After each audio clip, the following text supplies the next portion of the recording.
Va ora in onda Grafologia con Renato Pasqualotti. Impara a conoscerti dalla tua scrittura. Buongiorno a tutti i radioascoltatori, a tutti i telespettatori di Veneto Globe Radio Conegliano. Renato Pasqualotti, il grafologo, che ritorna oggi con voi riparlando ancora di Vincent van Gogh.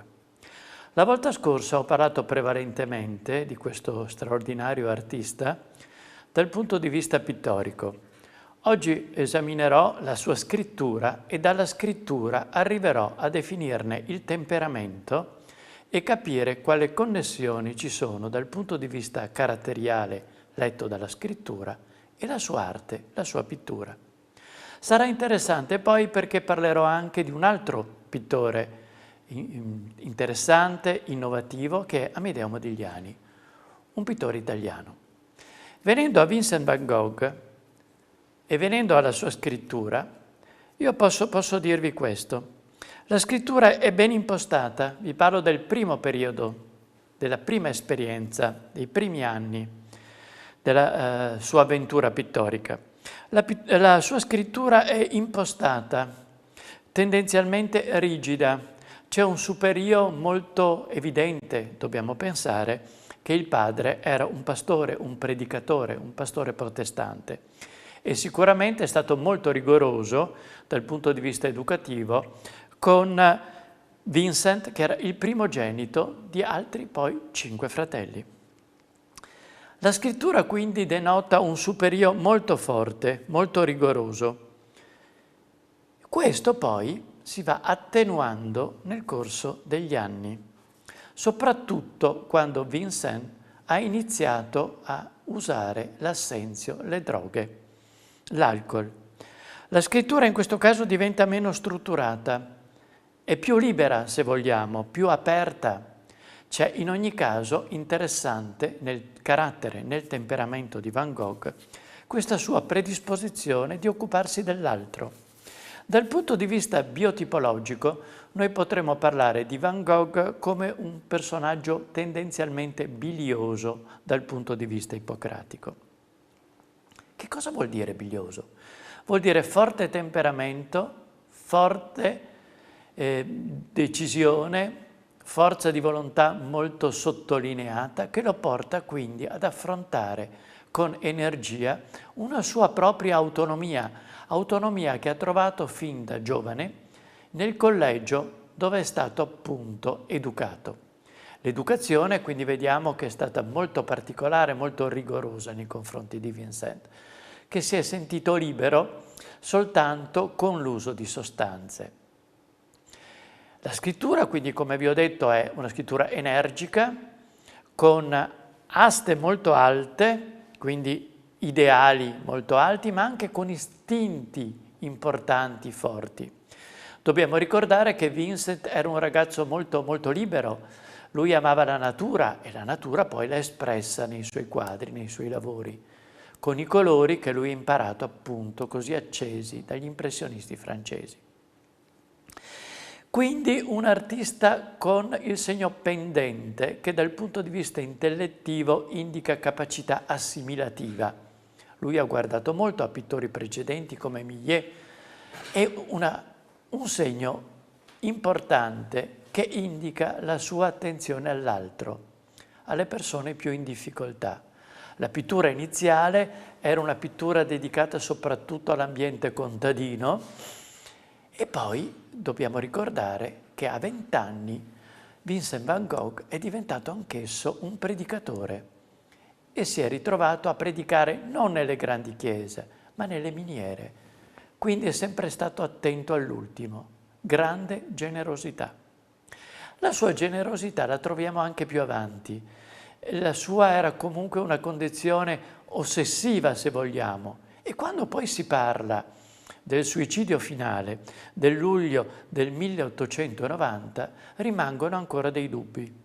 Non è ancora chiaro se Vincent van Gogh si è suicidato o se è stato ucciso per sbaglio da un colpo di pistola di qualche ragazzetto che era abitudinario ad accompagnarlo nei campi di grano quando lui dipingeva. Proprio per questa sua generosità, si dice, non aveva cercato assolutamente di denunciare il fatto, è ritornato a casa ed è morto dopo qualche giorno. Passo ora a un artista che mi ha colpito perché ho cercato di trovare le analogie e ciò che li differenziava. Vi parlo quindi di Amedeo Modigliani. Amedeo Modigliani, nato a Livorno, quindi pittore italiano, nato 30 anni dopo nel 1884 e morto nel 1920. La cosa che mi ha colpito e che mi ha fatto sì di mettere insieme questi due personaggi è che entrambi sono morti giovani, in modo prematuro. Vincent van Gogh a 37 anni, Amedeo Modigliani a 36 anni. Sono stati dal punto di vista artistico dei pittori completamente innovativi, hanno trovato una loro strada, tutti infatti distinguiamo senz'altro la pittura di Van Gogh, che tutti conosciamo, uno dei più grandi pittori che abbiamo al mondo, tutti noi riconosciamo la pittura di Amedeo Modigliani, per quei visi allungati, quei volti emaciati, quei colli lunghissimi e sinuosi. Amedeo Modigliani. Amedeo Modigliani è figlio di Flaminio Modigliani, ebreo, e di Eugène Garcin, francese. Sono stati in difficoltà alla nascita di Amedeo. L'azienda è fallita. Erano proprietari di azienda di legname, di carbone, con proprietà anche di miniere in Sardegna. Amedeo è stato educato prevalentemente dalla madre, ma sempre di salute cagionevole. È stato un abile disegnatore. Disegnatore perché? Perché nei lunghi periodi dove è ammalato soprattutto di pleurite, che poi è sfociata in tubercolosi, gli erano stati donati dei colori, dei pastelli, delle matite. E così Amedeo Modigliani cominciò a dipingere e data questa abilità, la madre, quando Amedeo aveva attorno ai 13, 14, 15 anni, l'ha inoltrato dal pittore Micheli, che era allievo di Fattori, un pittore appunto di Livorno, questo Micheli, per imparare un po' il disegno e la pittura. Si dimostrò quindi subito molto abile nella pittura. E qui cominciò però ad aggravarsi nella sua malattia. E quando aveva 18 anni la madre lo portò più al sud. Cominciò a visitare Napoli, Capri, appunto, città più calde, dove potevano trovare quindi più salute per questo ragazzo, di salute così cagionevole. Ritornò poi verso Livorno, fermandosi a Firenze, e qui è stato un colpo di fulmine. A Firenze lui ha potuto vedere l'arte, la scultura di Tino di Camaino, questo scultore del Trecento senese, e ne è rimasto folgorato. È rimasto folgorato al punto tale che questa sua scultura la possiamo ritrovare poi nella scultura in età più avanzata, quando lui, ricordando appunto questi volti così allungati, queste strutture essenziali del collo e della figura, li ripropone nella scultura. La scultura è l'opera prevalente di Amedeo Modigliani. Lui si sentiva scultore. D'altra parte possiamo vedere dalla sua scrittura come Amedeo Modigliani abbia energia a differenza di Van Gogh. C'è una buona intozzata primo modo, quindi segno di grande pressione e di grande energia. Questo gli consentiva appunto di scolpire la pietra, di scolpire il marmo. Ma la salute cagionevole ha fatto sì che Amedeo non potesse continuare a scolpire. La polvere lo disturbava particolarmente. La scultura poi non era facilmente vendibile, per cui Amedeo Modigliani passò dalla scultura alla pittura.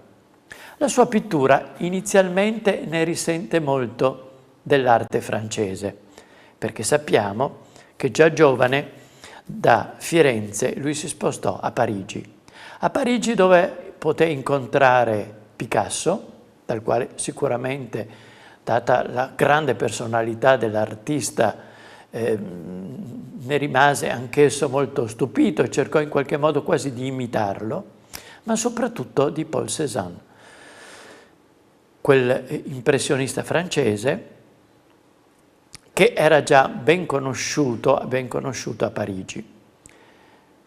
Del pittore francese ne prevalse soprattutto la struttura quasi scultorea, che quindi lui, in quanto scultore, considerò un po' nella sua arte per tutta la vita. I volti si fecero così allungati, interessanti, tutti particolari, tutti originali, proprio perché, non potendo più scolpire, Amedeo Modigliani cercò, attraverso la pittura, di ritrovare la struttura delle sue sculture. Ecco quindi questi volti particolarissimi, questi volti allungati, questi occhi alle volte strabici, qualche volta senza pupilla, qualche volta incrociati, ma molto, molto significativi. Veniamo al carattere di Amedeo Modigliani. Amedeo Modigliani era una figura molto irrequieta. Nell'arte ha cercato di trovare uno spazio tutto suo e sicuramente ci è riuscito. Molto dissoluto dal punto di vista del suo modo di comportarsi, alcolizzato, consumatore in gran quantità di assenzio, per cui la sua scrittura ne ha perso sicuramente di struttura, era diventata disomogenea, ma significativo comunque. È il grande istinto che aveva, ci sono tratti molto significativi sotto il rigo, che evidenzia appunto questa grande passionalità. Se torniamo ancora a un confronto fra la figura, il carattere di Vincent van Gogh e Amedeo Modigliani, che cosa possiamo dire? Che se Vincent van Gogh era un bilioso e la funzione junghiana era il sentimento, per cui dal punto di vista di Le Sen, questo caratterologo importante e filosofo francese, lo possiamo definire un passionato in quanto con grande energia era particolarmente attento agli altri, agli ultimi. Troviamo questa scorrevolezza della scrittura verso destra. Questo è quanto è emerso in modo particolare nella figura di Vincent van Gogh. Se andiamo a prendere invece la grande passionalità da un punto di vista quasi erotico di Amedeo Modigliani, che sappiamo aver avuto anche diversi figli con persone, con modelle estranee, quindi non soltanto con Jeanne Buterne, che fu la sua ultima compagna e che tutti noi sappiamo che è morta suicida 2 giorni dopo la morte di Amedeo. Amedeo aveva già una bambina di poco più di 1 anno, Jeanne. Questa Jeanne Buterne, allieva, pittrice anch'essa di Modigliani, sconvolta dalla morte tragica del marito per tubercolosi, si è gettata dal 5° piano della camera d'albergo. La sua scrittura è pastosa, rigida, con tratti decisi, quasi recisa, era molto determinato e passionale. Disomogenea sicuramente indotta dall'uso di sostanze, soprattutto di assenzio. Mentre in Van Gogh troviamo una forte spiritualità, teniamo conto che è stato predicatore nel 1876, in Modigliani troviamo invece una forte passionalità, una grande apertura a capo che definisce questo intenerimento erotico. Le sue immagini, pensiamo ai nudi quanto hanno scandalizzato per il colore, quel colore albicocca si diceva, per cui sono stati poi sequestrati. Ecco, noi pensiamo a questo pittore come completamente innovativo, turbolento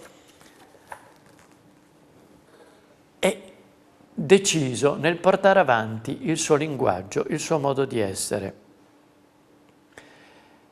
Se uno, parlo di Van Gogh, è stato molto attento, assimilando un po' la pittura di Seurat, divisionista, pointillista, per cui tutti i suoi tratti sono delle pennellate quasi fossero delle tessere di un mosaico. In Modigliani invece troviamo larghi spazi. La pittura è una pittura ovattata, con dei contorni ben definiti e precisi, quasi appunto a ricordare la sua scultura.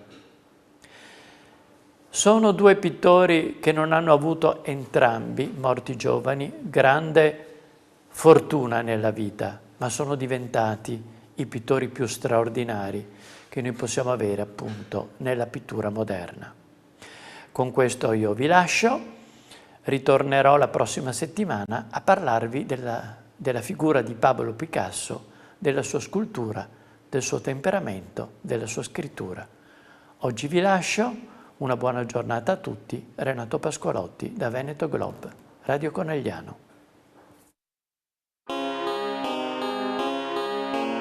Avete ascoltato Grafologia, un'esclusiva Veneto Globe e RC Radio. Lanciata su questo